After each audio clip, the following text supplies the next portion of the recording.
Ya, terima kasih Mas Engka dan Mas Dwi atas waktunya. Kita dari Cemeti mau mewawancarai kalian berdua dalam rangka proyek Rotten TV Satelit Yogyakarta untuk situs metaforis kedua Badis. Dalam wawancara ini kita pengen tahu lebih jauh mengenai pandangan-pandangan awal kalian berdua terkait dengan tema rotten atau pembusukan yang ditawarkan oleh proyek ini. Tapi mungkin sebelum itu masing-masing dari kalian bisa memperkenalkan diri dulu. Mas Engka dan Mas Dwi, silakan. Halo, saya Enka Komariah. Saya pekerja seni visual dan saya tinggal di Yogyakarta. Ya, saya Dwi Oblo. Saya fotojurnalis tinggal di Yogyakarta juga. Oke, nah terkait dengan tema pembusukan yang ditawarkan oleh Rotten TV, kira-kira baik Mas Engka maupun Mas Dwi punya interpretasi awal nggak mengenai tema itu, terlepas dari apakah karyanya sudah dibayangkan atau belum? Saya jawab dulu nih. Ya, dari Mas Dwi. Saya membayangkan kalau pembusukan itu apa ya, sesuatu yang secara biologis karena zat-zat yang ini tubuh orang itu akhirnya si orang itu jadi yang meninggal ya, karena hubungannya dengan meninggal akhirnya mati kan ya. Mati itu berarti ada sesuatu yang menggerogoti tubuhnya yang akhirnya baunya busuk. Nah, dari bau busuk tersebut itu ada usaha dari orang yang hidup itu untuk membuat supaya orang mati ini menjadi sesuatu yang harum gitu aja. Jadi pengalaman saya waktu kecil, jadi ketika kita mengantar mayat kan harus membawa bunga, jadi harus ada sesuatu yang pakai kemenyan yang semuanya itu bau harum lah, supaya si meninggal, orang yang meninggal itu baunya harum gitu. Bayangan saya seperti itu. Tapi nggak tahu ketika jadi COVID ini tiba-tiba itu tidak dilaksanakan sama orang-orang itu. Jadi begitu dia meninggal karena COVID cepat diburu. Dan bahkan untuk harum itu sama sekali nggak ada. Gitu. Bayangan awal seperti itu sih. Kalau Mas Engka? Kalau apa ya? Kalau ditanyain tentang pembusukan sih, kalau yang ada hubungannya dengan manusia ya, kalau pembusukan dikaitkan dengan kematian ya. Jadi kalau ketika seseorang yang mengalami pembusukan setelah kematian itu akan kembali menjadi seperti siklus daur ulang, seperti dia menjadi tanah lagi, lalu menjadi kehidupan yang baru, mungkin akan menjadi pohon di kehidupan lain gitu. Tapi aku juga di antara karena ketika manusia mengalami kematian akan ada dua, menurutku aku juga masih menimbang-nimbang antara nek mati yo wis mati, atau apakah dari kematian itu manusia akan mengalami perjalanan yang baru atau mengalami kelahiran yang baru seperti itu. Waktu kalian diundang sebagai partisipan Rotten, Cemeti memang dengan sengaja mendorong terjadinya kolaborasi antara Mas Dwi dan Mas Engka, karena kita ingat sekali dalam kehidupan sehari-hari itu, waktu itu Mas Engka merespon fotografinya Mas Dwi menjadi karya gambar gitu, karya visual gambar.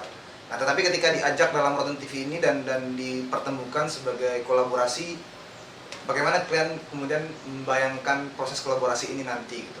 Karena kan kalau yang seperti tahu kayak Mas Engka, dia pernah punya pengalaman kolaborasi bersama kelompok Geger Boyo, dan Mas Dwi mungkin juga pernah punya pengalaman kolaborasi dalam konteks kerja yang lain. Tapi ketika dipertemukan dalam Rotten, ekspektasi ataupun bayangan kalian ke depannya nanti ini bagaimana kira-kira?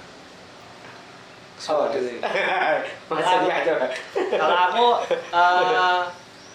aku sangat suka dengan dokumentasi yang dibagikan oleh Mas Dwi Oblo selama ini, karena bagiku kayak ya memang itu pernah terjadi gitu, peristiwa ini pernah terjadi, peristiwa itu pernah terjadi, tapi kadang ada beberapa peristiwa-peristiwa itu yang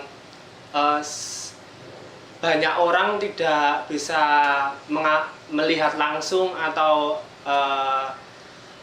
mendekat itu, merasakan apa yang terjadi itu, tapi ketika melihat di fotonya atau di dokumentasinya Mas Dwi Oblo itu, kita jadi kayak melu seperti ikut menyaksikan secara langsung peristiwa-peristiwa itu, peristiwa-peristiwa dramatis yang dialami keluarga-keluarga korban saat penguburan keluarganya karena terkena COVID seperti itu. Lalu foto-foto Mas Dwi Oblo saat setelah atau pasca erupsi Merapi tahun 2010 itu yang aku lihat waktu Mbak Marijan itu sih. Jadi aku membayangkannya ketika aku bisa berkolaborasi dengan seseorang yang karya-karyanya aku kagumi, itu aku seneng banget sih bisa dapat kesempatan itu untuk berkolaborasi dengan Mas Dwi Oblo. Ya, karena saya memang profesinya fotojurnalis ya, jadi bagaimanapun juga sebuah peristiwa ketika saya ingin mengabarkan ke orang lain itu harus dekat ya. Itulah makanya kenapa saya sebenarnya peristiwa-peristiwa kematian itu sangat dekat sekali, karena saya harus datang ke situ untuk mengabarkan ke orang lain. Nah, salah satunya yang paling terakhir adalah COVID, yang sebenarnya kalau kita mendekat itu susah ya. Dan bagaimana juga saya harus pakai APD juga untuk mendekat supaya yang diprotokolkan itu sesuai gitu. Makanya saya mengambil beberapa gambar yang mungkin benar apa katanya Mas NK itu, saya jadi lebih dekat dibanding Mas NK karena dia ngelihat foto-foto saya. Dan itu saya alami di beberapa tempat, misalnya kayak Merapi yang orang-orang pada turun, saya malah naik untuk melihat bagaimana si korban itu ditemukan. Nah, itu profesinya fotojurnalis sih. Oke. Dalam konteks kamu akan berkolaborasi dengan seniman yang ternyata menjadikan fotografimu sebagai inspirasi, itu gimana kamu? Saya sebenarnya belum kepikiran kayak apa ya nanti kolaborasi kita. Kalau Lanjut aja nggak apa-apa.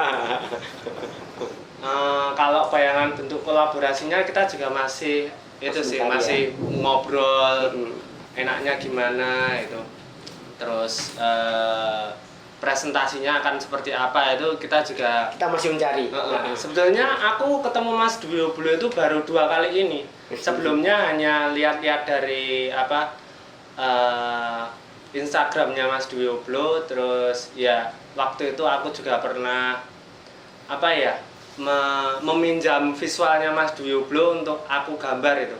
Waktu itu aku lihat di FKY tahun 2019 kalau nggak salah, itu aku lihat karyanya Mas Dwi Oblo yang dokumentasi kubur cepat COVID itu. Lalu aku minta izin ke Mas Dwi Oblo, Mas semisal foto ini aku jadikan ilustrasi boleh nggak gitu. Lalu beberapa saat itu dibalesin, oh ya silahkan nggak apa ya. Terus aku sikat toh. Kalau saya ya tentu saja, saya karena bisa saya fotografi, mungkin secara visual saya akan tetap berkarya dengan fotografi. Nggak tahu nanti kayak apa bentuknya, nanti kita masih banyak ngobrol nih sama Mas Enka tentang nanti visualnya kayak apa. Terkait dengan posisi Rotten TV sebagai penyelenggara proyek ini, yang mana output dari proyeknya kan akan dipresentasikan secara online di website gitu, dan aku kira ini mungkin bisa barangkali menjadi tantangan baru gitu buat praktik Mas Enka, terutama yang selalu menggambar visual gitu dan dipamerkannya dalam konteks pameran fisik gitu.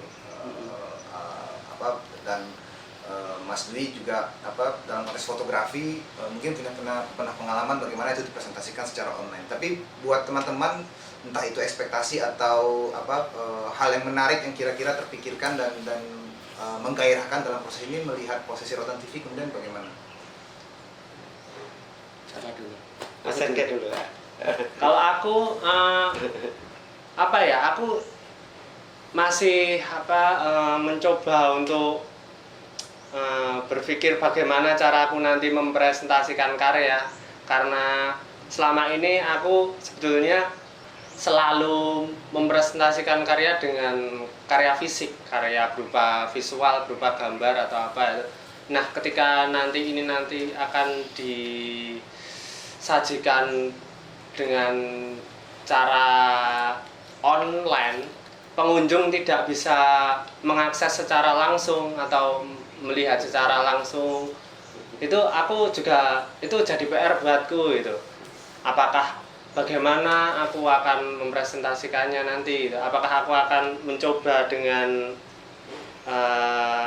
teknis lain, mungkin dengan performatif atau itu masih aku pikirkan lagi. Dan juga kolaborasi sama Mas Wiblo nanti bagaimana bentuk kolaborasinya juga kita masih memikirkannya. Ya. Kalau saya sebenarnya kalau untuk presentasi fotografi yang saya lakukan sekarang itu sebenarnya udah biasa sekali ya. Ketika saya motret itu pasti publikasinya secara online. Ya. Tapi cuman mungkin yang saya jalani yang baru buat saya ini adalah ini sebagai karya seni ya. Bukan karya dokumentasi, bukan karya jurnalis, tapi ini karya seni. Itu yang baru menurut saya. Dan kalau secara teknis itu online itu sudah biasa saya. Ya, sudah biasa sekali. Karena foto-foto saya ketika yang saya hasilnya di foto jurnalis, ketika saya mengirim ke kantor berita yang saya kerja itu ya pasti online. Jadi beberapa menit kemudian foto saya udah terpampang di mana-mana kayak gitu. Biasanya gitu. Ya. Oke. Terima kasih atas waktunya Mas Dwi dan Mas Engka sudah bersedia kami wawancara. Kita cukup penasaran dan bergairah untuk menantikan proses yang lalui nanti di proyek Rotan TV. Ya, terima kasih Mas Engka. Terima kasih. Ya.